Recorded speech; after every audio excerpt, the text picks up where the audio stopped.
Yo. GM, an extra early GM today. Extra early. We extra vibing. Let's go. Extra 30 minutes. People, my TrueCon's still asleep right now. That man doesn't even know we're live right now. Yo, this man TrueCon, I know he's tired because we stayed up playing Halo last night, and this guy was popping off. Yo, little did I know TrueCon was a king. He's the GOAT. Yo, pop off king. Yo, even Bartolo. What is he doing up? Bartolo is watching the games. What up, Q-Dog? Bartolo. Just a Fish. Laces out. Farm Daddy. What up, Pickle? Happy April Fools. Perfect. Yeah, we got the crew here today. It's Friday, about to go into the weekend. We had a lot happened since Wednesday. We had a lot happen, a lot to cover, a lot of big things, big news, items to go over, lots of movement in the market.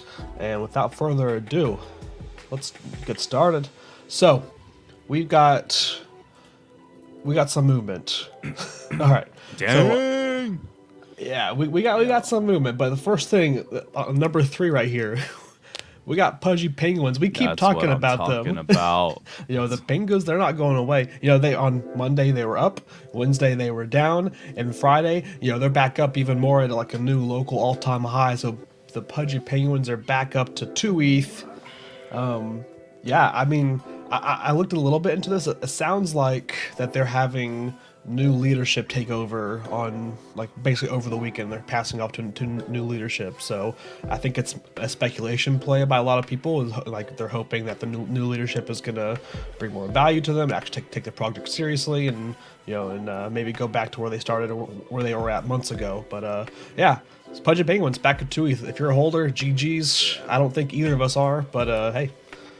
You know. I'm not sure what happened to Bartolo the last couple days, but this man talked about sweeping gutter cats, and now he's talking about pudgy FOMO.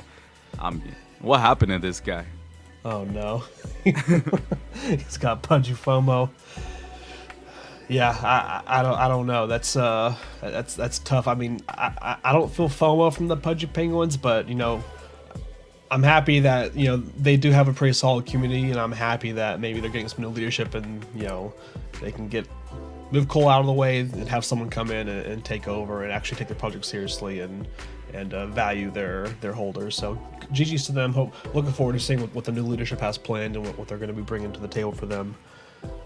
So we've also got, let's see, as one of our top gainers, we've got at number 5, we got Cyber Brokers. You know, these were bouncing around for a while, and now they're back to, you know, over 3 ETH. You know, over the last day they've had a 30% gain, which is pretty huge. 3.2 ETH. You got your cat. You're ready for those gutter cat segment. You got the cat ready to go. You got live props ready. Shout out Matthew A though with the Cyber Brokers. Yeah, Cyber. I know Matthew A loves those. I think a lot of people in the Discord still have them.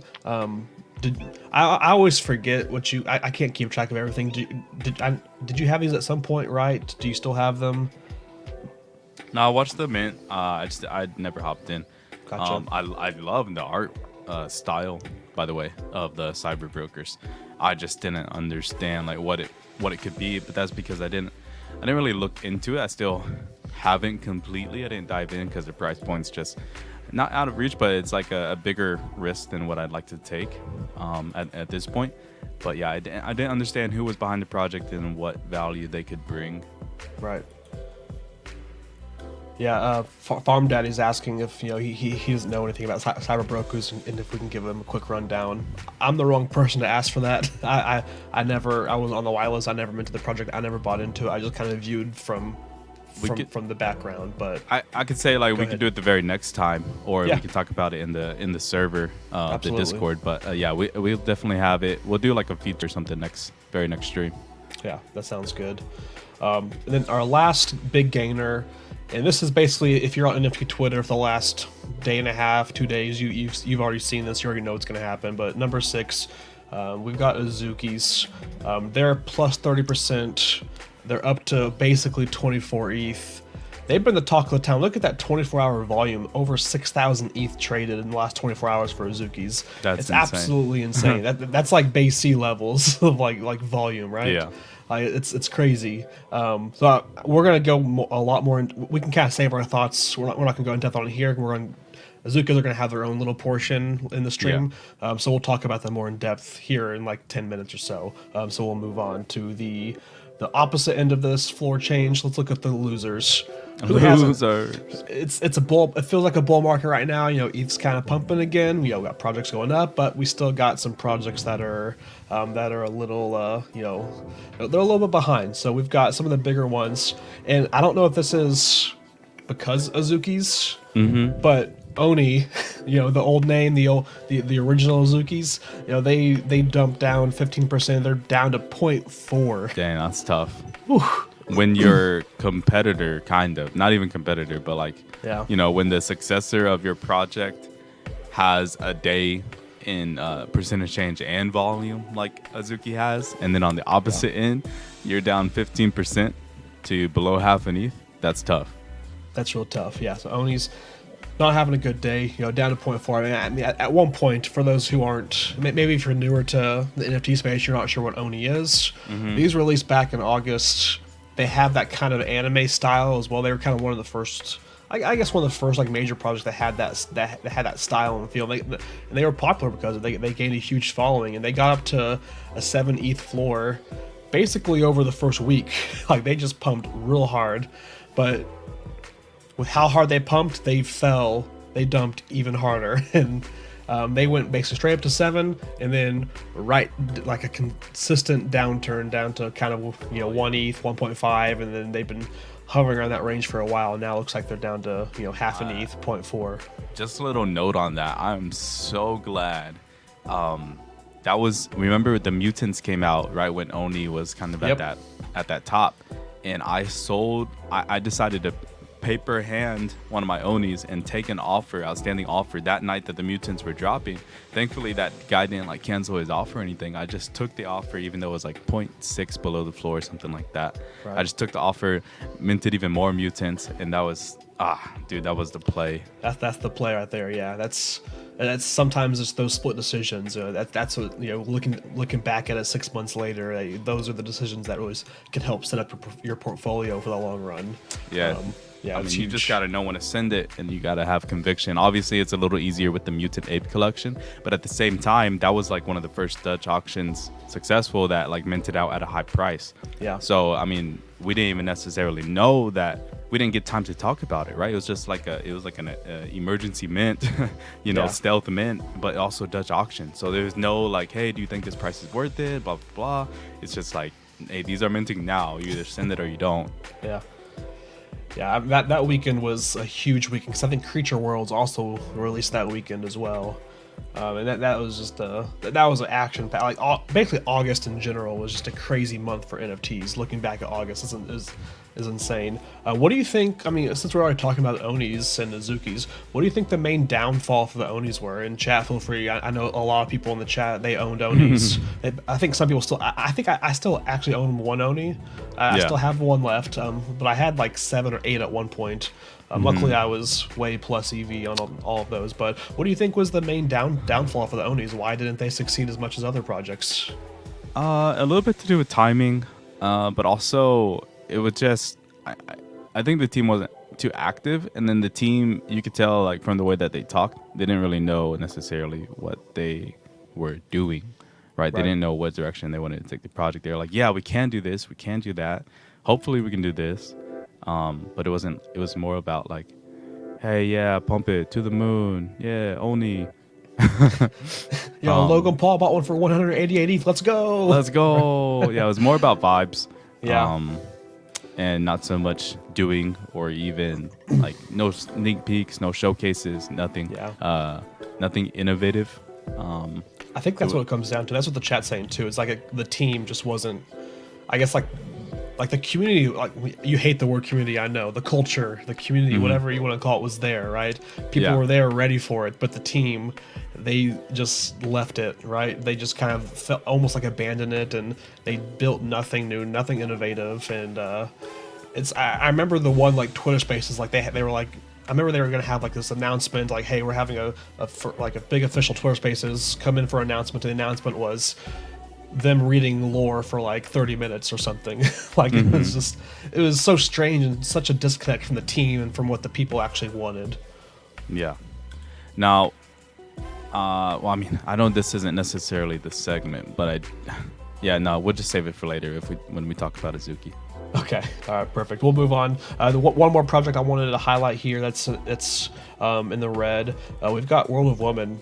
They're down 11% in the last 24 hours, back down to 8.3, 8.4 around there. I think this is just kind of one of those situations where like the hype, they were hyped up early in the week and over the weekend because of their WoW Galaxy drop, and the hype kind of died down. So hype moved elsewhere, and they've kind of fallen back to maybe where the price is going to stay a long term, or at least not long term, but at least for this this short term time. But yeah, any thoughts on the WoW price being down that much? Man, there's two collections that come to mind that like struggle to stay above that tinny floor, and it's Cool Cats and World of Women. It's like they're constant. I've never seen projects fluctuate so much within like 4 to 5 ETH as much as these two projects. It's like, bro, they're anywhere from like 7 or 8 to all the way up to 13, and then they're back down the next week. It's like they're basically the rich man's Robotos, because as a Robotos holder, they cannot stay above 1 ETH. They can't stay above 1 ETH. It's the same thing for Cool Cats. It's just that constant give and take, fluctuating, and you see it with WoW now as well. It's a little bit understandable this week because there was the claiming of the Galaxy, which you now have to factor into it. But at the same time, it's not necessarily an excuse, because look at Azuki, right? Azuki did the airdrop, and did the price go down? Nah, the price went up, up. Spoilers, we're going to talk about all this later. So, that's crazy. Yeah, it's insane. But all right, let's move on. We've got some. So one of the big pieces, we have Azuki we're going to talk about next. But first, let's just you had your cat ready. You got the live prop ready to go. Let's talk about the clones. Let's talk about the gang. Let's talk about the gutter juice, the cat juice. So let's pull up. So they revealed. Well, I guess first, before we get there, they had this announcement that I thought it was kind of ironic. They're supposed to release at a certain time, and they ended up having to delay it because they had issues with the server. Issues with the server. Very vague, right? Yeah, for sure. Issues with the server. I just think it's ironic because whenever the Cool Cats have always announce a delay, I always see the Gutter Cats on Twitter like just bashing them nonstop. But the comments, the comments from the Gutter Cats on a lot of these were just like, "Oh yeah, it's okay, no rush, you're fine. Like take your time." Yeah. Absolutely. But it's just kind of ironic. But at least their delay was only like an hour or two, as opposed to 2 months and ongoing, right? Oh, absolutely. Yeah, that's tough. But do you have any of the gutter? So the clones, I guess, not really revealed, but you can actually claim them and turn them into a NFT. But it's only for the cats. Only cats, so species 1. Yep. Yeah, no dogs, no rats, no pigeons, just the cats only. What's your thoughts on? I guess before we get into the reveal, what's your thoughts on this kind of rollout they're doing, where they're doing one species at a time? I have my thoughts on it, but I want to hear yours. I think it gives the market a chance to kind of like focus, and in a way it's good, like especially for me, because if I had like, okay, I'm trying to snipe dogs, rats, birds, cats, like it might be too much. Also it might cause some type of gas war that they maybe didn't want for for their community. So I can understand it from those perspectives, but at the same time, if anybody owns the other juices, the other species, for the juices for the other species, now you're asking them to wait even more. So you might be doing harm to their secondary market. Yeah. And also I don't think that they had given a heads up at first, because I remember when they announced, hey, it was going to be species 1, initially, like only cats, there seemed to be a lot of people that were surprised at that fact. So I don't know if they mentioned it beforehand, other than that initial announcement, but that's tough. Yeah, I think it's weird. I think it's kind of strange of this big of a collection to roll them out just 7,000 at a time, and I think it's going to affect the secondary negatively for the holders. And right now, these minted out 3 weeks ago, right? Quite a bit ago, and it took them this long to do one species. So I think it's kind of obvious. The writing on the wall is the art for the other species isn't done yet, right? That's my opinion on it. I think that they're basically doing the art. I think they did the sale, they had their previews, they finished the art for the cats, released the cats. Now they're gonna maybe take feedback on what some of the traits are, or something, and then they're doing the art for the rats, and then really gonna release the rats, and then the pigeons or the dogs, and it seems like to me that they're doing the art one species at a time and releasing it that way, which I think is kind of a lazy way of doing it, but it's I don't know, it's one way of doing it. Yeah, I mean, maybe, who knows? Like, what if the art's not even done for the other clones? Yeah, The other species, that could be a case too.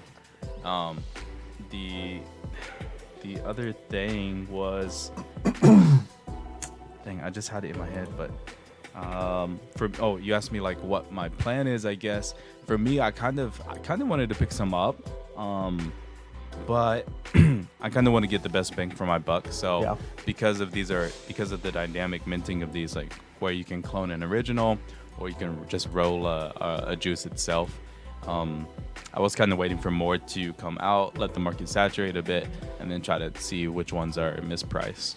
Yeah, and we've got right now the clone, like the juices that are unrevealed that you could buy and mint one like by random right now. The cats right now are at 1.07. They were at, I think these were at like 1.5 yesterday. Like they were up there, so they've actually dropped, even though that their supply is dwindling. The price has dropped since then, which I think is kind of interesting. I don't think people expected that. I think they more expected a clone X-Bile type of thing where, it's the gutter cat. We can look at the clone floor right now is 0.8, so maybe people thought the vials are going to be staying at 1.5 or even go higher. Just going for that dice roll. Yep. But yeah, I mean they've dropped. The gutter clones right now, or let me refresh it. This was from a little bit ago, but yeah, so they're at 0.87. So first initial reaction, let's look at the floor pieces and see like the looks of the floor. What's your opinion on these looks of a lot of these floor clones? To be honest, for the most part, I like the clone collection even more than the original collection. Okay. Yeah, is there a particular, I guess, what makes you say that? What's something that sticks out that differentiates it? Dude, I don't, just it's really, when you take the skin by itself, you take one of the hairstyles by itself, you take one of the accessories by itself, like I just think that they're better than the original. Like the ski mask, or the, what do you call it, the bollock, whatever. I don't know. I just think that these things look better. I'd rather have these traits versus the original traits. Right. Yeah, I think they do. Like, I guess they pop more to me, and they stick out. They're more distinguishable. I hate to say it, but I like them, right? I mean, I do. I mean, as much as we rag on the gutter cats and like their team and what the gutter cats are. I mean, with all that said, like I do like the look of these. I think they look good for what it's worth. And I think the high end ones, like the floor ones, look kind of like to me. But if we go to like, let's just look at like the highest sales for these. There's some skins in here that look terrible, but for the most part, I really do like the way that they look. Like the colors on this, like I really like it. Like it pops. Like this is one of the ones that looks good to me. Yeah, like so some of these high end ones. I mean, I really like the looks of them.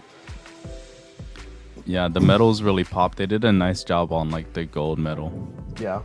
I like this rainbow one, or this the rainbow's a viber. I don't even know what for. Let's see what. Purple Cheshire. All right, interesting. And I did like, there was one, I think it was what's the fur called?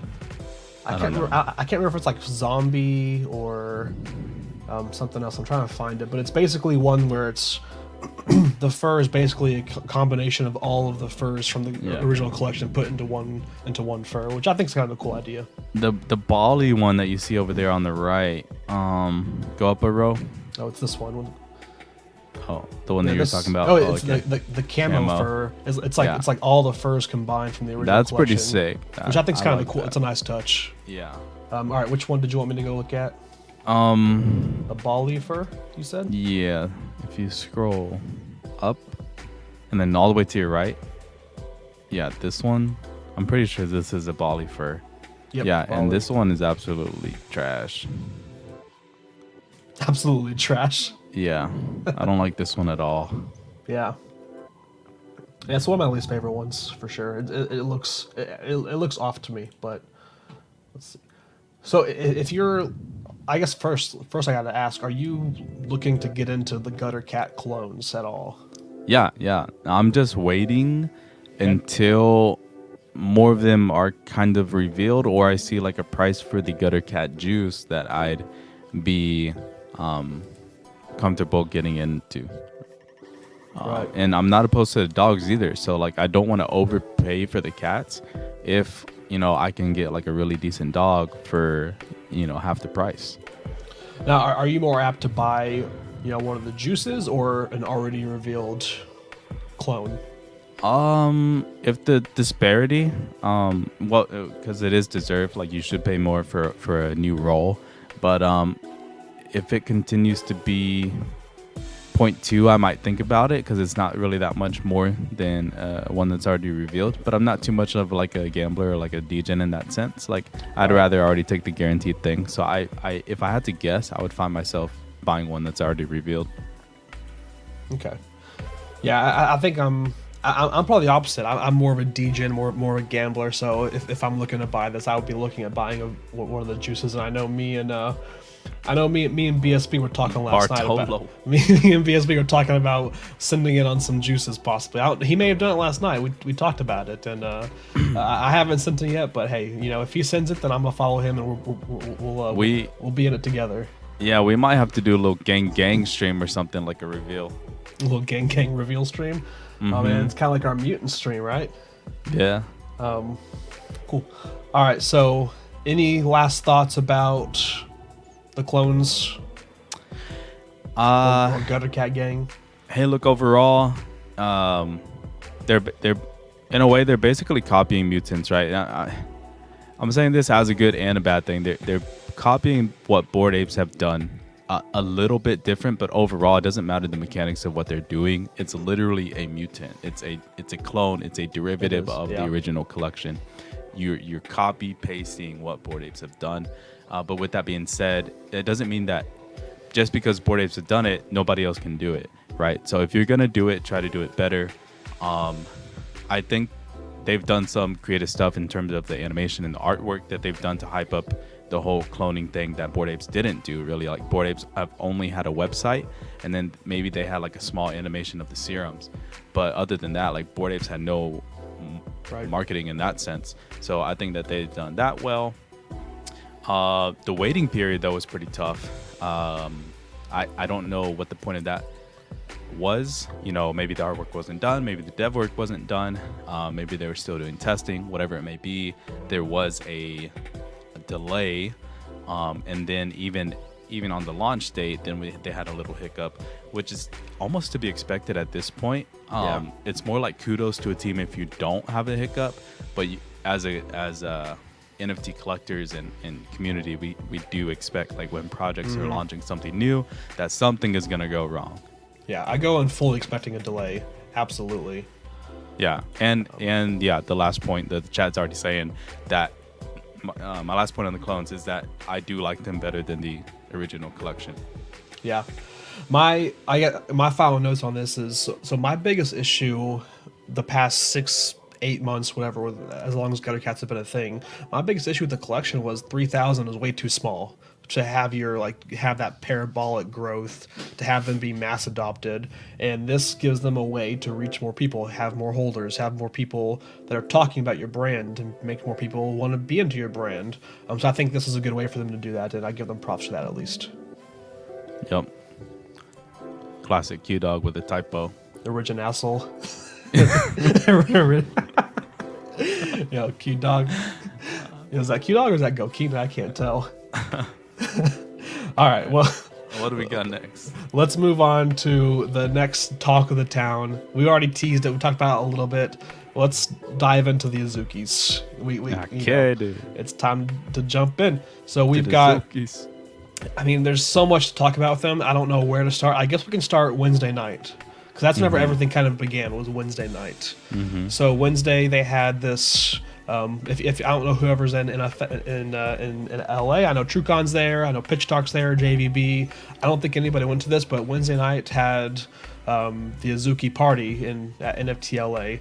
They had, I think it was headlined by Wiz Khalifa, so it's pretty big name headlining it. Pretty big line. I know they had an issue with like people waiting 2-3 hours to get in.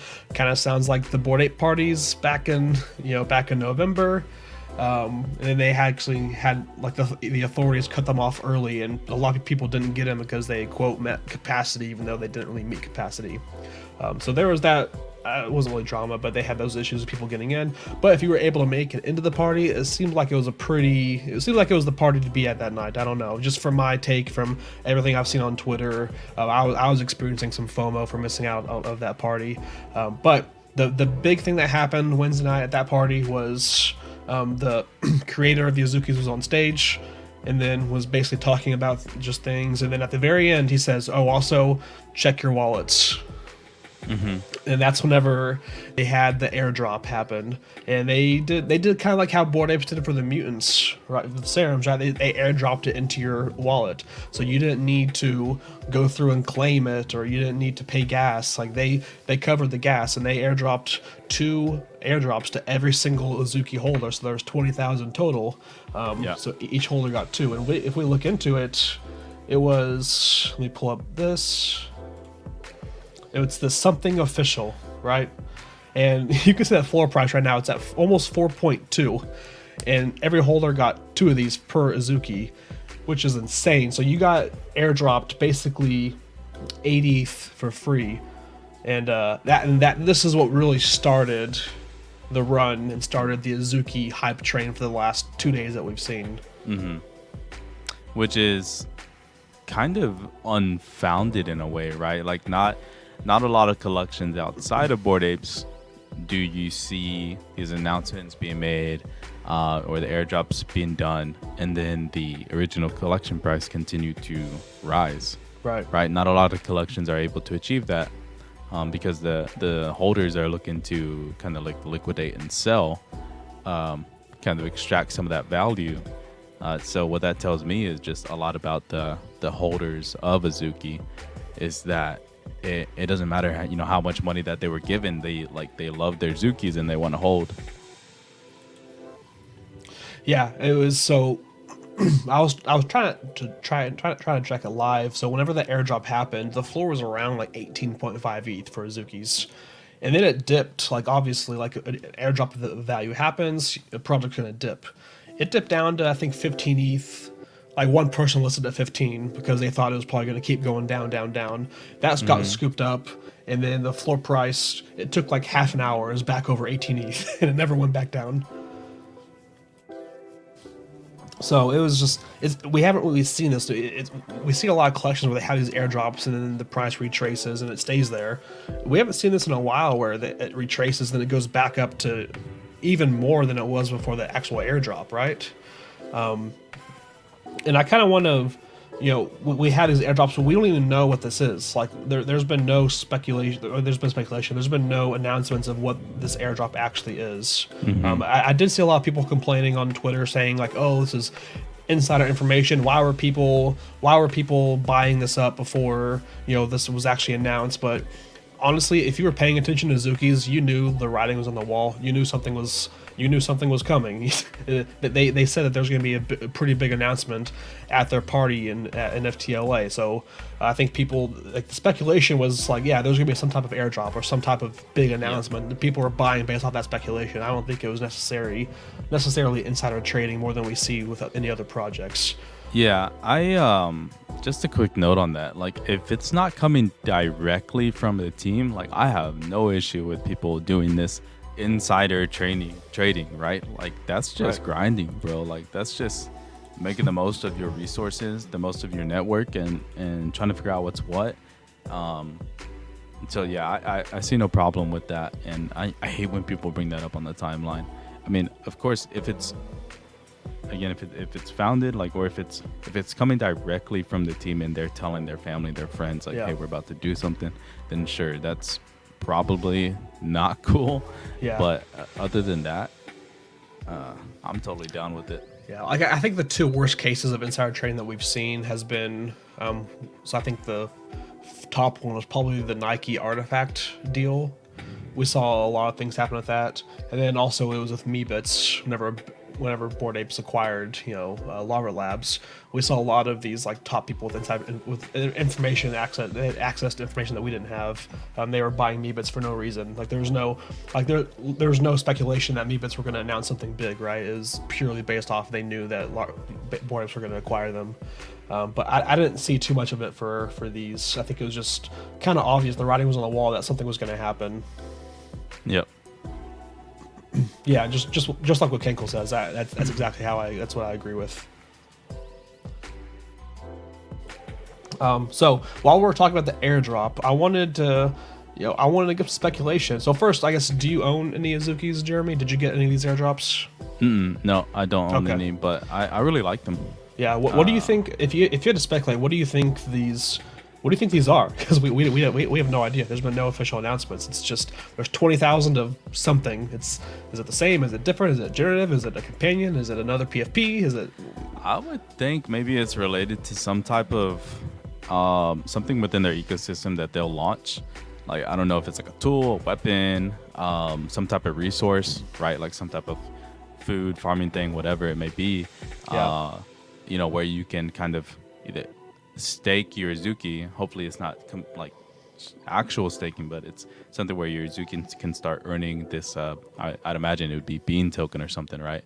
Right. And then these things play a part of that ecosystem. That would be my guess. So I love speculation, and I think one of the best graphics on I can't remember where I found that, but I saw it on Twitter somewhere, and someone basically broke down what they think the speculation is, and a lot of it makes sense. So let me share that. Let me put this on the screen real quick. So, all right, guys, and that's gonna do it. We're gonna end the stream here. Yeah, let's pause. Let's go buy some, then we'll come back and do this again. But so the first thing is, if you look like right in this section where there's the panel missing, you can see the eyeball right there. So it kind of gives you an idea that maybe it's some kind of creature or something in there inside of it. And then they had the hint. This is the Wordle boxes, right? A lot of people didn't really make that connection, but this is Wordle. And this person made the connection, like, hey, if this Azuki is a 5-letter word, it's also right here. And so let's say the A is in the wrong spot, but it's in the word. The K is in the wrong spot, but it's in the word. And the I is in the right spot. They kind of did the research to find out that yokai is this word, and and I don't know if you can read it on the stream, but it says it's a class of supernatural entities and spirits in Japanese folklore, which kind of fits in with like this being like a companion drop to Azuki. Is like it would be like these yokais everyone gets too, and it's these different entities and spiritual things that we all get, and I think it's pretty interesting. But I found this on online. I just wanted to share it because it's pretty good breakdown. It's pretty good speculation. I'm all for people guessing and trying to dig in, because projects do like to drop hints. They like to drop little Easter eggs in these animations or these in these graphics, and I think this person did a good job of breaking down some of the hints that were dropped. What's your thoughts on this person? Do you tend to agree, like, hey, maybe this has more merit to it, or do you think this is just like, that's kind of a stretch? No, I don't think it's a stretch at all. I mean, I think that's pretty decent investigative work. It's not totally out there. It's not like a genius level, but it would make the most simple sense to do something like that. Yeah, but I'm really curious to see the time frame that this is going to have, and when they're going to actually announce what it is, when it's going to be revealed. Also, we don't know if the rarity has anything to do with the original Azuki that it came from, right? Or if it's just completely random. It's all speculation right now. But if we look, we've talked about enough about the airdrop, the actual collection. You can see they have jumped up, and they've jumped up in ETH since we started streaming. They're almost 25 ETH now. It's just, these are going nonstop. They're running. So I mean, I thought, me personally, when I saw these go to like 20 plus ETH, once they hit 22, 23, I'm like, all right, they're going to slow down. This was me thinking last night. Like, they're going to slow down. They're going to go back down to 20, settle around there. They haven't slowed down. They keep going. So I want to ask you, when do they stop? Do they ever stop? These are going to be at 200 ETH tomorrow, right? Nah, I mean, the longer trend, I don't know if these guys will stop. I can definitely see these guys like really like if they hit the milestones that they're trying to achieve, I could see them continuing to rise. But I do see like a short-term dip for sure. Like there's no collection that's not ever just like only up in the short term and the long term, right? Right. And I think they have a lot of hype behind it right now. And then when you factor in the airdrop, again, not a lot of collections have been able to sustain that price afterwards. So I do fully expect a dip, and it's totally fine. That doesn't mean that they're doing bad. Exactly. It's just human nature, right? Like people are waiting on the sidelines right now, trying to time the short-term top of Azuki in order to get out. So once 2-3 people, they kind of do that back to back to back, then you see that not FUD, but people start to paper hand. They're always trying to like undercut each other, like, oh my god, we're gonna go back below 20. So there will be a dip, and I'd expect that is probably sometime next week. Yeah, I put this in one of the discourse last night. But if you're looking into entering Azukis and you want to, let's say you're a buyer and you want a rare piece, a rare Azuki, I would hold off and wait until the sales volume slows down, because that's whenever you're gonna start getting people that are trying to FOMO sell their rares. They see the sales volume going low, and they're more willing to take a lower offer or a lower price. So I think it's a good time possibly to shop for rares and maybe stay a little bit away from the floor if you think that they're not going to go much. Like if this is the local top, you don't really want to buy a floor piece and then it drop back down to 20, 22, 21. But it could be a good opportunity to buy a rare if someone's looking for that. I know last night I was feeling a little underexposed to Azukis, like everyone in the NFT space, because I'm only down to one. You can see this is the one I have. I have it framed. It's my red girl Super with the clean. fireball, super clean one. It's got the red eyes too, and that's the only one I have. And I kind of felt underexposed, so I made a move last night and I bought another Azuki. Yo, let's go. Win reveal. Oh, let's see it. I don't know if you saw it on the Discord last night because I posted it there, but let me. I did. Let me It's the pull one it with the up. big stick. I mean, Oh big yeah. sword. I mean, I think this one's super Yeah. clean. Look at this red samurai. I think it flows nicely. It tells a story, but yeah, I was feeling a little FOMO, so I just decided to send it on another Azuki last night, and they had it listed for like a higher price. I submitted a WETH offer and they accepted it like after an hour or something. I was trying to snipe one and that was a little bit above floor. That was definitely a viber. Yeah, that's super clean. It kind of looks like Yo Jeremy. Like, Yeah. what do you think? Wait, hold on. There it is. Watch this.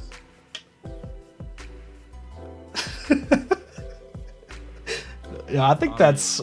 I mean, hey, I know I bought this for me. Maybe we could tuck off the screen and maybe we could work out a deal. Yo, basically the same. It's basically the same.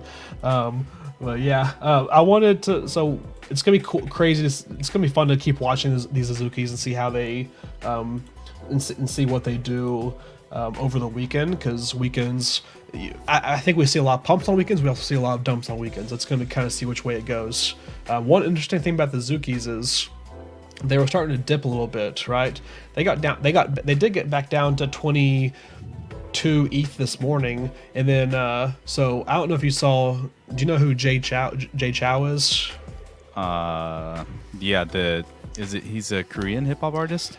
Yeah, Or I believe so. He's really influential in like the Asian markets. I think he was one that was behind like Hype Bears. Not Hype Bears. I forgot what they were called.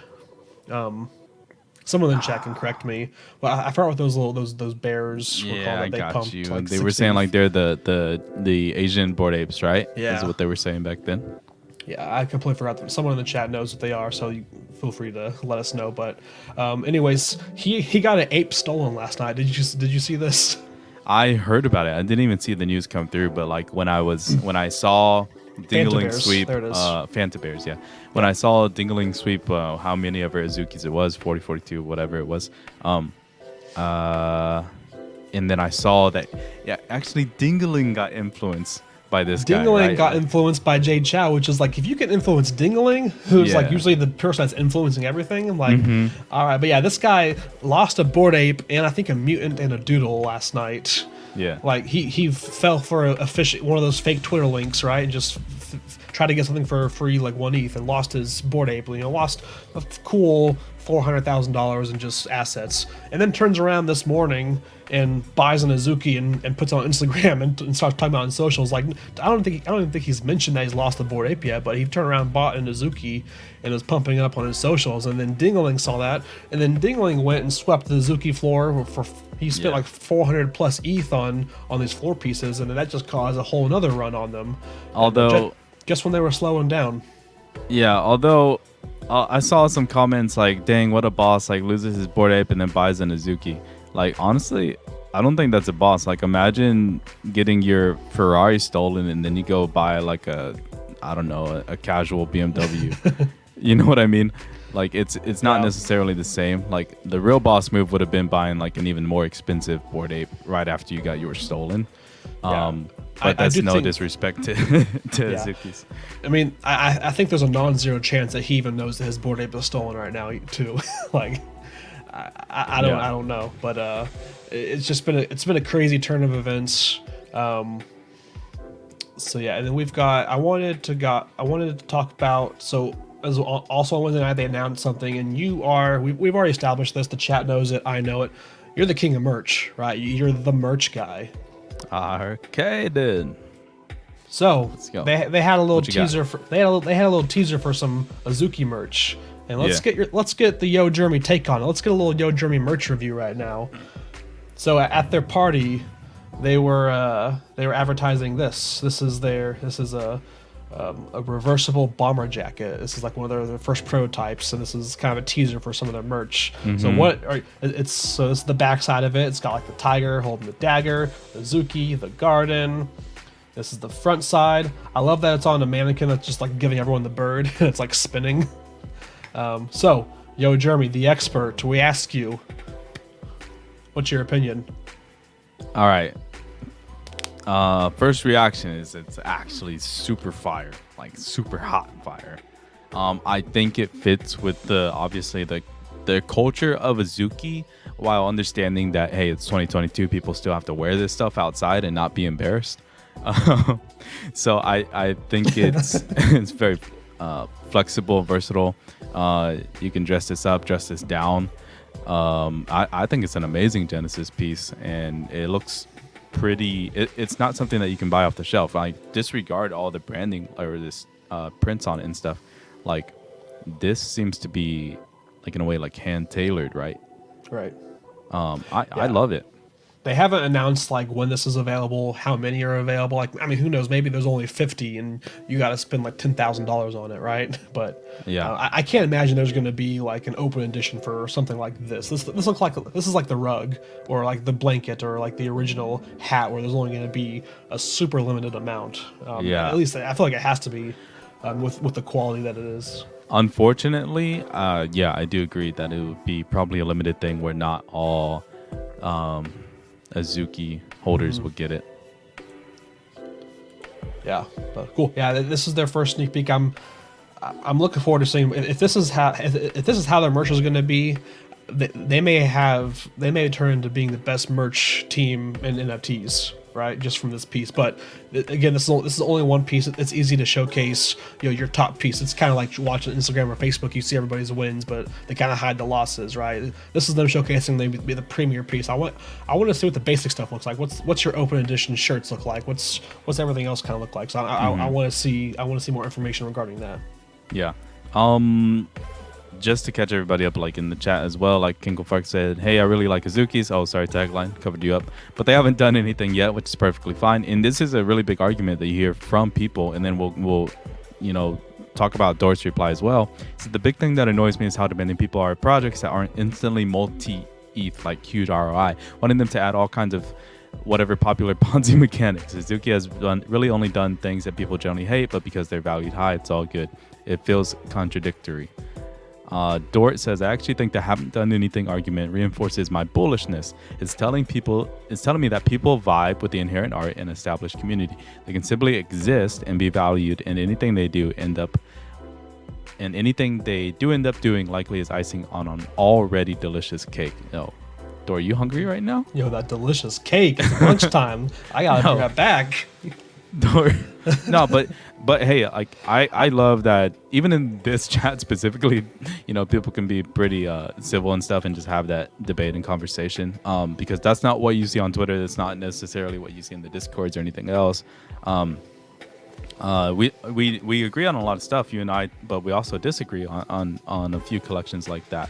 And I can sit here and say, like, hey, honestly, I ask myself, what has Azuki done? But even though I'm asking myself that, that doesn't mean like that they can't be 25 ETH, that they can't be 50 ETH.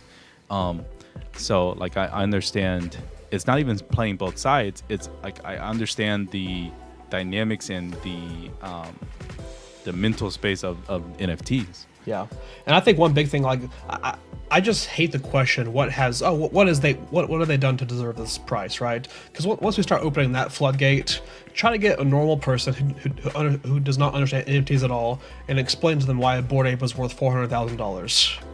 Mm-hmm. Right? It's whatever you say is going to sound crazy to them, and they're going to be like, okay, that sounds like a scam. Mm-hmm. They gave you JPEGs and a crypto coin, and they threw a good party. Like, now they're worth 400,000. It's like, I mean, once you get to that realm of just like you have to justify it with that question, I think you're already losing. And I think for Azuki's, it's the opposite of what we've seen with Onis. What have Azuki's done? Well, they haven't dropped the ball yet, right? They haven't messed up. They haven't given them a lot of opportunities to mess up yet. But they're slowly building, and I saw that they're hiring a lot of people right now, and I mean, I think that they've done a lot more than projects that are a little bit lesser priced than them. I'm not here to pit projects against each other, but one thing Azuki's did do that benefited all of the NFT community, whether you own an Azuki or not, is they brought the 721A contract to be like that standard moving forward for minting. And it's saved the community on gas fees tremendously as long as people keep using that, and I'm sure that's always going to be improved on, but it was a nice step. And yeah, I mean, I just don't like that argument is, like, what have they done? Why do they deserve this price? And I just think it's simply like Azuki's fit a certain culture, community. You hate that word, I know, but Onis dropped the ball with it, and Azuki's were kind of there to pick them up, and a lot of people migrated from Onis to Azuki's. Even some of the mods and some people on the team, or from that on the Onis, are now on the Azuki team, or the Azuki mods. And there's a lot of that push, a lot of that layover in there, and they haven't dropped the ball yet, which is, I think, their biggest thing. Yeah, I love the question. I literally have the question myself. What have they done? But what I don't like is when you directly tie that to saying, like, this is why they don't deserve the price that they're at, the value that they're at. Like, the question is valid, but when you try to connect it in terms of this is why they don't deserve to be where they're at, that's what I don't necessarily agree with. Because there's tons of projects, and I think I have a frozen camera, but there's tons of projects that you can say that for. World of Women, Bored Apes, Cool Cats, everybody, even especially at this point in their timeline, right? Especially at this point in their life, what did they do relative to Azuki's timeline to get them to the price that they were at? But hey, I think Azuki is supercharged, and I think honestly, like I was saying in the Discord the other day, the reason they're supercharged is like credit to their holders, to their supporters, because I mean, really, the price is that high, again, because you don't see people selling. Like the sell side is so low, and the hype is there. Obviously, the party was pretty dope, and they haven't flawlessly executed everything, but it's pretty darn close, man. On the artwork, on the website, on the contract, yeah, I mean they're hitting all marks. So Yeah. do I think they're a little overvalued for this point in time? Probably, but are they far off to what I think that they truly deserve? Not at all. Yeah, and sometimes the project just like they just have it right. Like it's just like the it factor, and I just feel like Azuki's may have that more than other projects, and that's why they're getting this hype and this attention right now. And I think similar to Bored Apes, Bored Apes threw some really good parties in November. People remember that they remember those parties. They talked so highly of them, and that made people FOMO into holding one. Like people saying, "I'm never going to sell my only ape, no matter what price it's at. I'm never going to sell it." And if Azuki's keep having like the type of merch, these type of parties moving forward, they may have this a similar mindset from their holders, like, hey, I never want to be Azuki list because I don't want to miss out on what's coming in the future. And that's once a project can bring that mindset to their holders, that's huge, because then you have 6,000 holders that are always going to be owning one, so the circulating supply is a whole lot less than what it actually would be.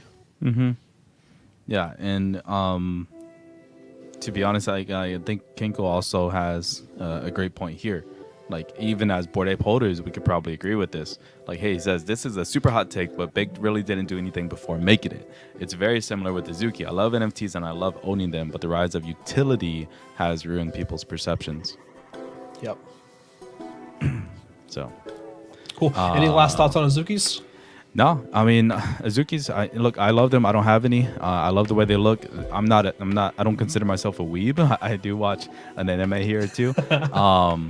But I love the aesthetics, not only the PFP, but the website and everything that they do in terms of the art direction and the marketing. Like, I love streamline, like minimalism, clean lines, and then just pop colors. So, I mean, everything about Azuki, I really enjoy. Would you be surprised if you saw Azuki's go to like 50 ETH like within the next few months? No, I wouldn't. I feel like I wouldn't be surprised at that, but I also wouldn't be surprised if they went back to 15, right? It's kind of one of those where it's like, yeah, I could see them going either way, and I wouldn't be surprised no matter what. And I think me personally, I mean, now I'm up to 2. I'm still looking at like maybe, I think later today I'm going to convert some more WETH and send some more offers out and try to get some more Vibers. Just a whole nother. Oh yeah, go ahead. No, you're good. Offers. No, you're gonna make offers and try to get people to paper hand them, or get people paper hand, and maybe we can feature them on the segment, like I'm looking at I'm looking at trying to acquire some more Vibers, just because it's something I do kind of believe that I do believe in, and it's one of those gut feelings. And once you have conviction of a project, I'm pretty big on putting my money where I have my conviction at, and if I feel that with Azuki's, the same I did with maybe the apes, I want to stack more than I have now, just in case. So do you have conviction in real estate? Hey, I just bought a house. I just bought a house this week, so absolutely. No, I mean, just and we won't get into this. I don't think we have enough time today. But one of the things for me myself is the only thing I can see stopping Azuki's is the unfortunate timing of the world news and actions going on, because I think Bored Apes has a bit of a built-in guard to this. Now, they're not untouchable. They will definitely feel the effects if something were to pop off globally. But it wouldn't be the death of them. Now, I don't think Azuki's has like crossed over into that in my head, because I think it's still like a more of a higher risk play. Right. But yeah. Yeah, absolutely. All right. Well, we can move on a little bit.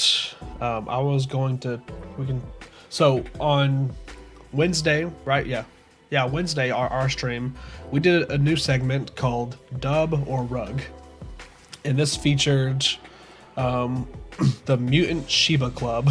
So a couple days have passed, and we would kind of want to do a follow-up. We had a vote. The community kind of decided, hey, 75% people voted that that's a rug, and we want to follow up and see, where are they at now? Where are they at today?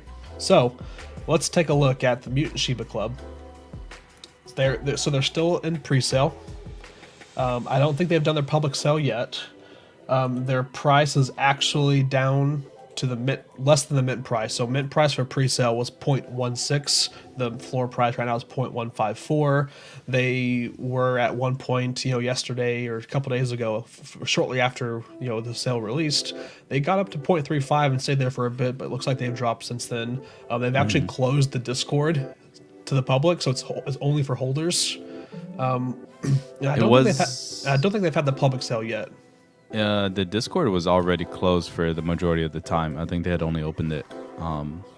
Okay. Yeah, for a brief window. Gotcha. I guess I was able to get it in that Discord a few days ago. I left it after we did our segment, and I'm not able to join it now to kind of get more information on it. But this is where we're at now. So I mean, I guess maybe the chat was right, and I mean. We haven't seen a reveal. It's there's only been a few days, so you can't really call it a rug yet. But it's not looking good, right? If you minted at 0.16, you're probably not feeling very good right now. Yeah. Be right. Looks like Manga says so. They're not doing a public. They're going to be able to mint for free.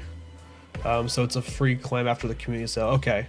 Yeah, I guess I wasn't able to find out on their Twitter, so I wasn't able to. I guess that's probably in their Discord. And I didn't see that, so maybe we'll follow up on this again in the future and kind of see where we're going from there. But yeah, it looks like Kenko lost access to the announcements as well. All right. Yeah, and again, just to recap, if you guys missed our stream the other day, we were like, hey, we like the look of this. We would hope that it would not be a rug. Like, they have a lot of potential here, especially with using like the Shiba branding. But some of there were like a lot of yellow flags with the team, and then with the way that they were going about the minting process. So yeah. I guess the free mints make for the holders makes sense why the floor is dropping. If someone gets something for free, then they're going to undercut it and just try to make a quick profit on that. Cool. Well, we can move on. There was another pre-sale that started yesterday. I don't really know. I know like very minimal about this project. I wanted to see if you know anything about it. Yeah. Are you involved? Do you know about the arcade land? I do not. I was reading up about it yesterday when Q-Dog and Gumbo, maybe Q-Dog and Gumbo were talking about it last night. Yeah, I know Dort minted these as well. He was on the allow list for it. In some of my more okay, that would have sounded bad. In other Discords, I was hearing more red flags about this and like rug potential, and it's guys that I trust, and they kind of do their own research. But so I kind of just stayed away. I thought there could be moves to make money on these for sure, and I think there definitely was, but I just didn't want to involve myself in it. Like late at night, it's super easy to make mistakes, and so I just stayed away. What are some of the red flags that you heard about? Because I honestly am completely blind to this project. The only thing I know is that I think this came up a little bit after the Mutant vs. Apes game ended, and this is like part of I think Machi is part of this project right now, right? Oh, and that's another red flag. This guy scammed another person for an ape. No, but you paid him somehow, right? Somehow. That guy got his ape back right before the ape claim, conveniently. Yeah. So he resold it to him for 80%. Yeah, right. No, I don't even. It was late at night last night, so I mean, I was reading through two of my other Discords who are like, again, they're like pretty smart guys, and they're bigger NFT collectors and stuff. And I was just reading through the comments, skimming through, and I was like, yeah, I'm just gonna stay out. But Zentrani, I think Zentrani minted some megas and was able to make a good amount off of those. Yeah, it looks like the mega floor is 17 ETH right now. I don't know if he made 17 ETH, but I think he made like more than 6 or something. Okay. I mean, maybe they shot up. Looks like there's only 100 of the megas. I know Dort minted. He got 2 of the XLs. I'm not sure. Again, I don't know much about these, so it looks like if So- you're on the allow list and you're able to mint, it looks like you're in the profits. It looks like you're good to go right now. But again, this is a project that I'm probably going to follow. I'm going to try to look more into, and maybe on so sometime next week we can do another follow up, and we can have some more information regarding it. Zeke says Zentrani made a sale for 6 and 15, so pretty solid there. For me though, I'm pretty much just for the chat, because they come here as well just to get our take on stuff. I'm pretty much staying away from every metaverse thing until we get more details on other side, because I would much rather well into and put my money in the other side rather than speculative plays at the moment.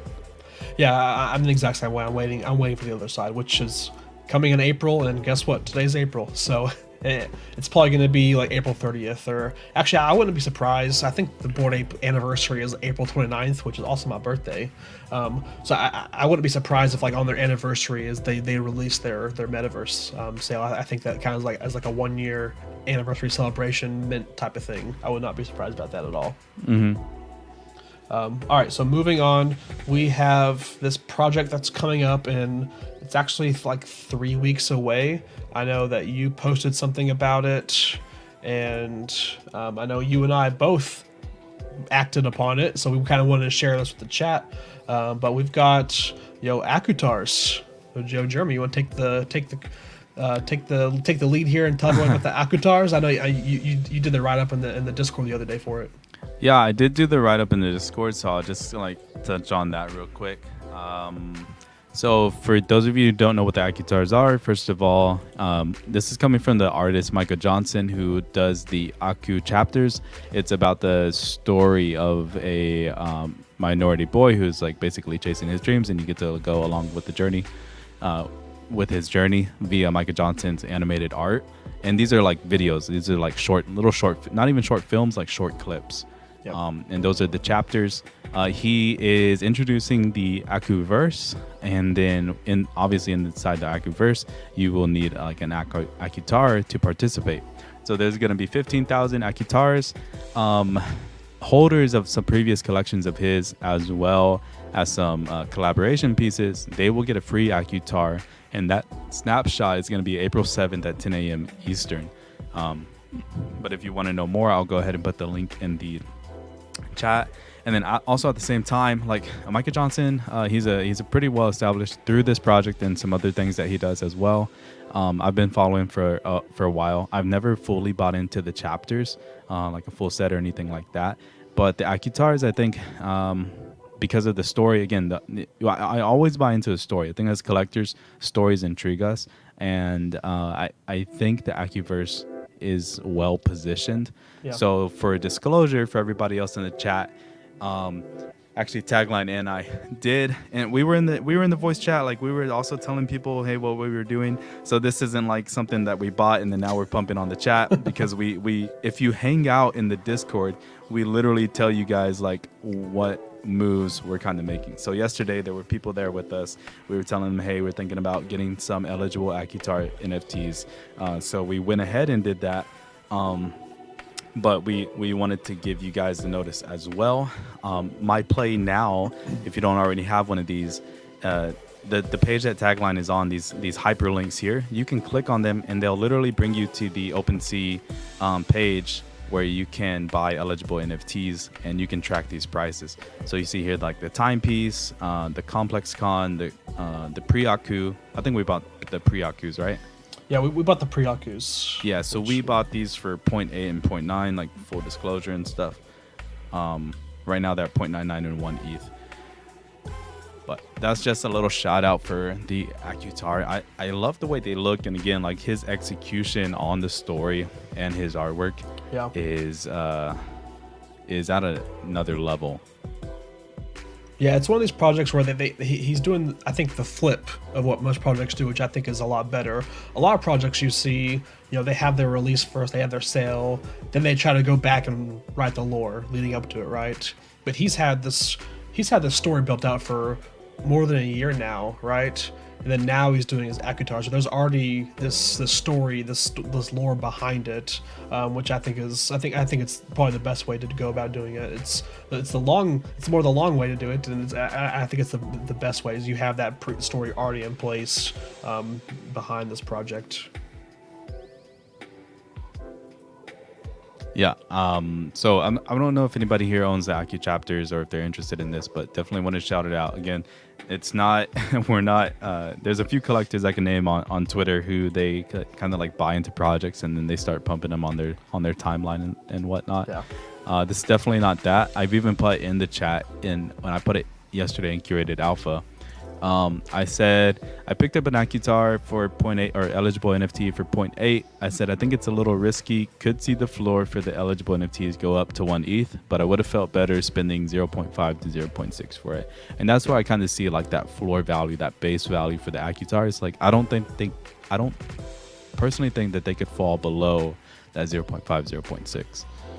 Yeah, it's something I'm definitely interested in. And obviously, because I bought some of the pre-Akus yesterday, but it's similar to what we're going to talk about with Ferocious. That's one of these bigger artists in the space that's bringing a bigger collection to have basically grow their holders and grow the people that can collect their art. And I think that's something I always want to be a part of. It's someone that's established in the NFT community. It's an established, successful artist. I want to make sure I have a piece of it, right?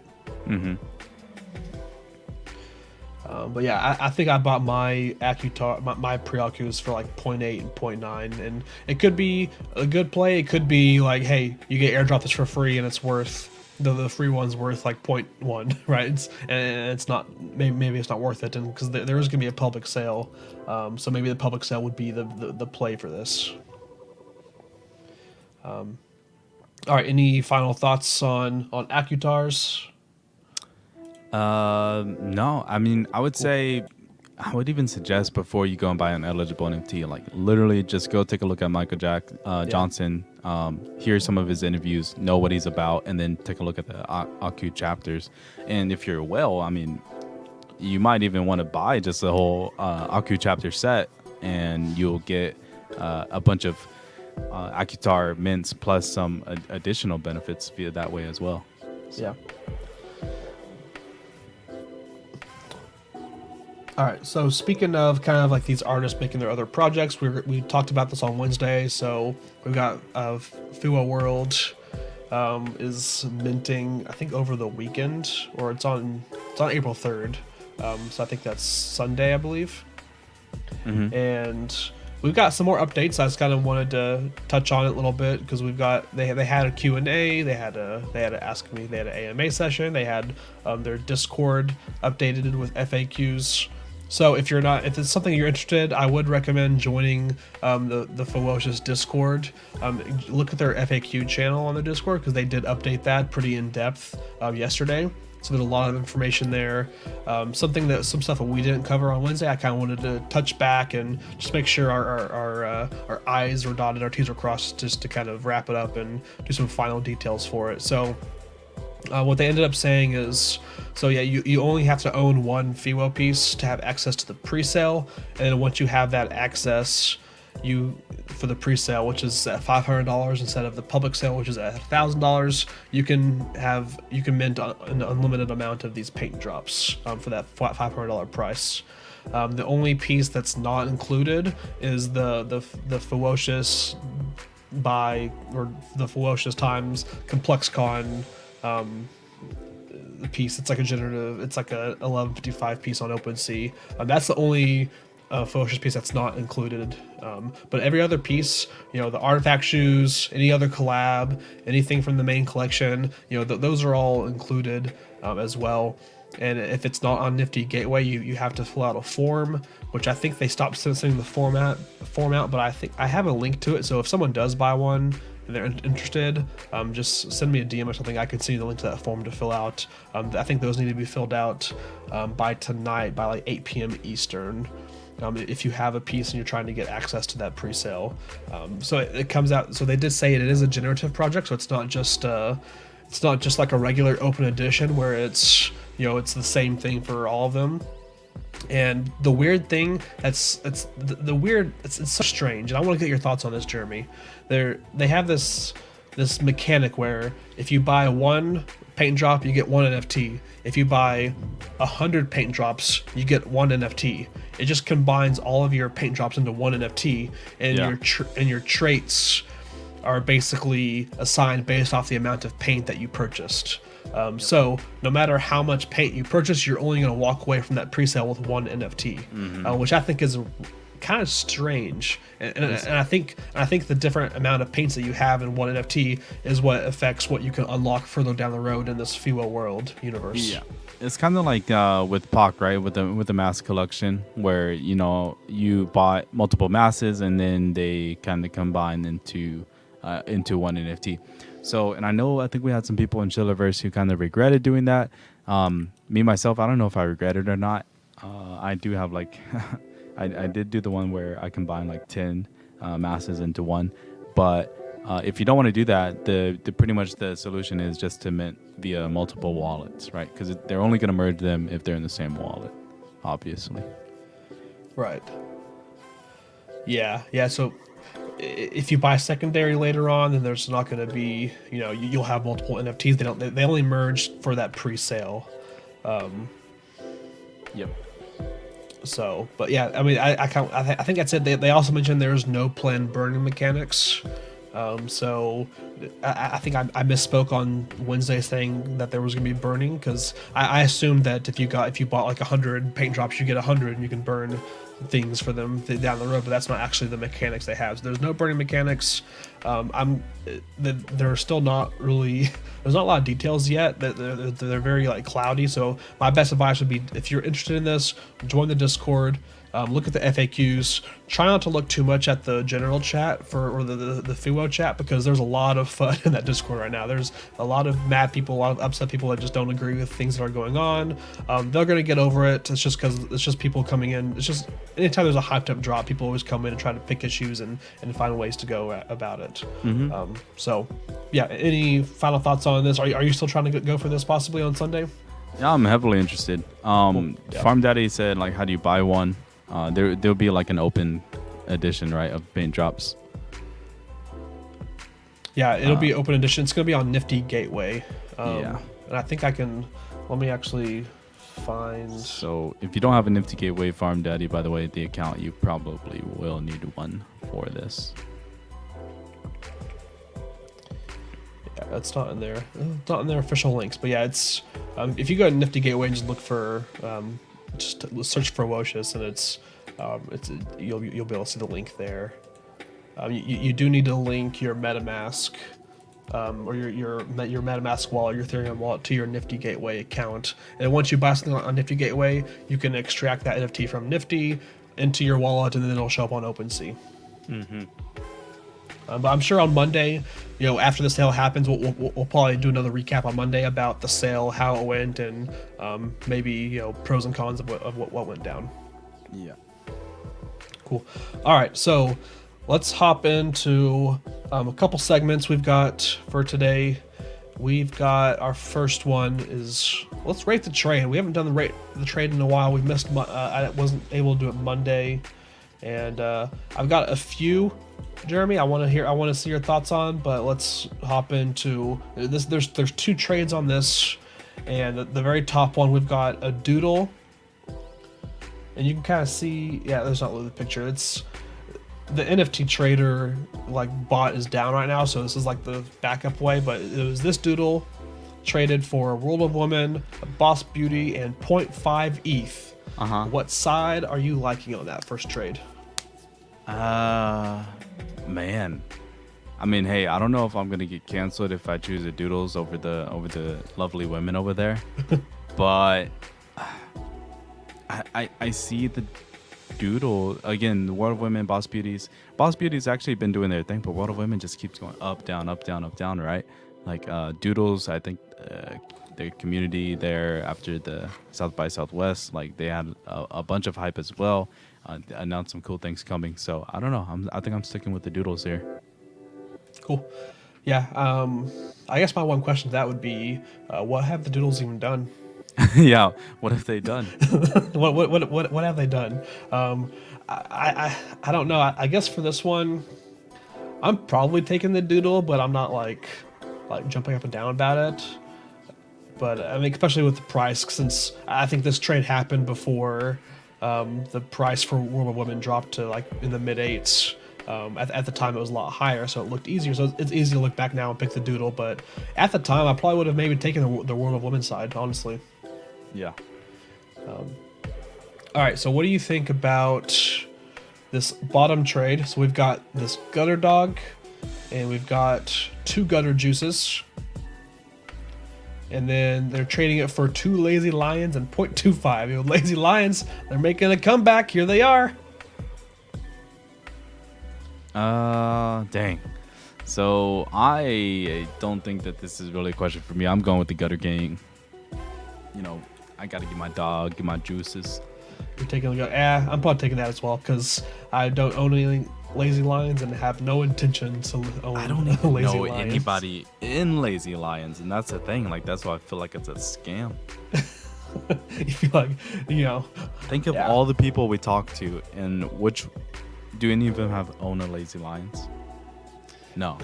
Maybe No, Zentrani. They're not. maybe Zentrani. I mean, I bet someone does, but they just keep it a secret from us, right? Because it's in Gokian's hidden folder. If we could have access to Gokian's hidden folder, we're gonna see a bag of Lazy Lions. Yeah. Nah, I mean, hey, I respect those Lazy Lions. Those guys are grinders. Those guys are pumpers. Hey, they're trying to get a bag. I totally respect it. But I'm gonna stick with Gang Gang. All right, and then we've got one more trade. This one's a big kind of. The theme of this week is Gang Gang, right? So we've got a big, juicy Gutter Cat trade. So we've got on the left side, this person traded 1 Gutter Cat. You can see it's like this pink one with the Donald Trump hair. Donald Trump. They traded Gutter Dog, a bag of Gutter Juices. So we've got like 1, 2, 3, 4, 5, 6, 7 juices. 4.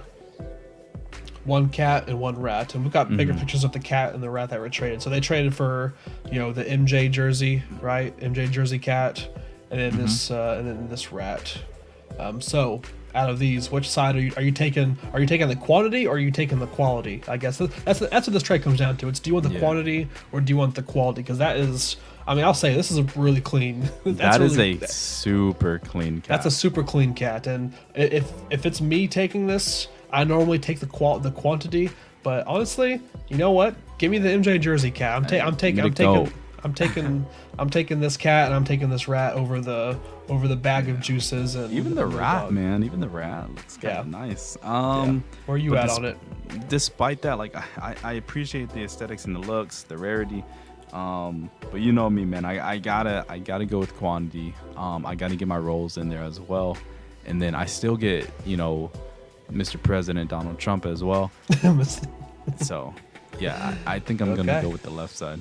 Yeah, I mean, you have a chance to pull a super rare clone with how many shots you got to make. So, yeah. And to be honest, Michael Jordan's not that good. I mean, anyways, so yeah, right. He's definitely overrated. Yeah. All right. So I just have those 3 rate the trades. I couldn't find too many this week, so that one's real quick. But before we end, let's do some just quick, rapid fire hot takes. I've got a couple. Jeremy, what's a hot take you got? Hot take, dude. I think the Moonbird, and again, disclosure, I won't approve. Hot take is I think Moonbirds have a real good chance of selling out at 2.5 ETH, despite the, you know, all the FUD and the cash grab stuff, that, whatever. I think Moonbirds sell out at 2.5 ETH. All right, so you're saying send it. All 10,000. Now, do you think it's going to be worth it at that price? Longer term, sure. You might see some people who paper hand that they might kind of like regret, like, hey, why did I buy this stupid ass pixel version of an owl for 2.5 ETH? Yeah. I'm just gonna go ahead and, you know, cut my losses and sell them for 2. All right, that's a. I mean, I guess out of the scale, I give that like a. I think I'd give that like a 5 spicy take. 5 out of 10. I just know how many people like, hate Dutch auctions, and then this is a 2.5 ETH for what even is proof? People are going to look at the proof price and they're going to see that huge price tag on like the original pieces, and that's going to cause a lot of people to FOMO into buying it, and that's how they're going to justify it. So that's why I would say it's not as spicy, but it's like, hey, selling out a Dutch auction, selling out now at its top prices doesn't happen very often. So I think that's a hot take on its own. All right, my first one is, and I'm sorry for people that own this, but Doodles, I think they're caught in a rock and a hard place. I think they're stuck. I don't think Doodles are ever going to make it past, Clone X or Azukis, or they're never going to make it past 20 ETH. I think they're stuck in this 10 ETH mid-teen range. I think it's even high for them. And the only reason I'm saying that is because I think they were so hell-bent and so focused on promoting this whole idea of not diluting the supply. We're not going to dilute the supply. We're not going to dilute the supply. We're doing a companion drop that's non-dilutive. Their whole process was not diluting their 10K supply, and I think that's just been proven wrong. As I think it's been a proven wrong approach if you want to bring value to your holders. And that's my hot take, is that Doodles, they just got lapped by Clone X's and Azukis. Like it's not close. I don't think it's close anymore. I think it's like Bored Apes. I think it's Punks. It's Azukis and Clone X kind of right here, and then I think Doodles are steps down. Like I think way steps down. I don't think they're close. I think those three ran hand in hand for a while, and then they got separated, and Doodles got left behind because of their whole take of the whole non-diluted supply. But again, I do like the Doodle. I like the look of them. I just think that they had an opportunity to airdrop some value to their holders, a cheaper collection. It's a cheaper entry point for people to enter Doodles, and it would have brought more holders to them, more people to talk about them on social media, which in turn would make more people interested in buying into Doodles. I think it was a missed opportunity for them. And I think it's tough for them to come back now, because what's going to happen if they come back in a week or in a month and say, hey, we're actually going to do this airdrop for our holders. You can claim this, another 10,000 collection. It kind of goes back on everything they said about not diluting the supply. Well, now they're okay with diluting the supply. So I think that's why they're caught in this rock and a hard place. So that is my hot take. How would you rate that?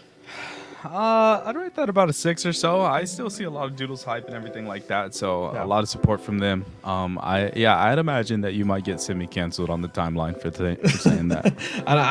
I'm sorry. I know you own them. That's just my feelings. But like I said, I like them. I like them for what they are, and that's okay. They're Doodles. They're Doodles. Yeah. TrueCon draws that every morning. Okay, I think you're giving TrueCon a little bit too much credit now. All right, my next another one? And probably final one, as we run out of time here, is that I think that the Bored Ape merch drop was one of the worst experiences and worst designs and worst everything out of any merch drop that I've ever participated in. I think everything about it, the process, the checkout, the UI, everything was pretty garbage, and I think that they deserve a bit more what do you call it, just people voicing their displeasure more than that they are right now. I think I'd give that like a 3 or a 4, because I've seen a lot of displeasure voiced on social media from that drop. I don't know, man. There's at this point, I'd rather have like a Huxley merch drop than a Bored Ape merch drop. That's how bad it is. Okay. There's a spicy take right there. Huxley over Bored Ape merch. Yeah. All right, that's a 10.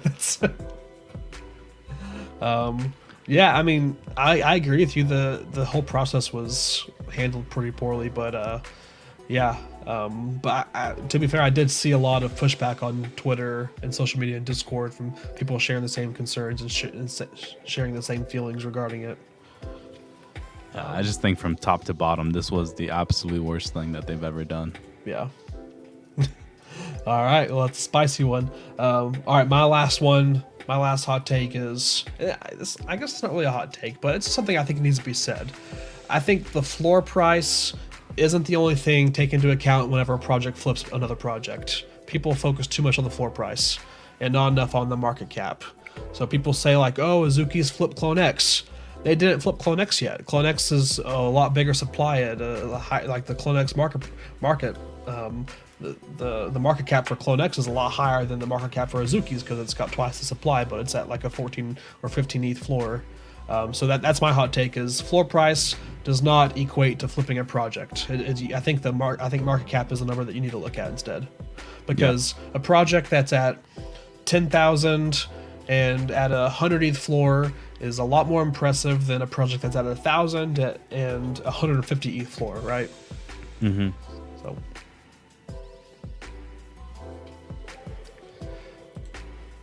What would you get? Do you think that's hot at all? Is it spicy, or is it kind of like not really? I'm trying to see. I think I know you. I think you. I know you right? agree with that, right? Yeah. So I'm trying to take myself out of the equation. I'm trying to think like, what would the community say? Right. Yeah, I think it's mid. I think people understand that, but they don't want to admit it, and they just want to, they just want to fight over each other. Like, hey, when back when Guttercats was doing the same thing with Cool Cats and stuff, like, hey, this. we flip Cool Cats, or the other way around, or Doodles and stuff like that, and they never take into account the quantity. So yeah, I think you would upset some people, and they'd try to fight back and like give some credit to their argument and whatnot. Yeah. So yeah, I think that's another sixer. Okay. Yeah, I think it's about mid. I think it's not too hot, but cool. All right. So any last thoughts before we sign off here for the day? Like, don't go saying that to NFTs Anonymous or anything like that. You might have a problem. Maybe. I don't know. Him and the gang, they've got their own issues going on this week. No, other than that, just reminders about if you have a Tom Sachs rocket or a factory patch, you can go and mint your mothership tickets. The other thing is that the Moonbirds website does come out today, and the pre-mint pass is currently minting right now. So if you were one of the raffle winners, you can go and connect your wallet and mint the pass for 0.25 Ethereum. If you did not win a raffle position and there are leftovers from the guaranteed spots, you get first priority access to that before the public mint. And I think that's it. Cool. I don't have anything else. So yeah, if that's all we've got, then everyone please enjoy your weekend. Stay hydrated, check that posture, grind those whitelists, do your thing. Have a great weekend. Be your own alpha. We're gonna talk to everyone again on Monday. Alrighty, yo. Alright. Yeah, everybody have a safe and wonderful weekend. Enjoy the weather. Get outside, you degens. You smell. Take a shower, my boy. Yo, be your own alpha. GG's. Yo, GG's. Peace. See ya.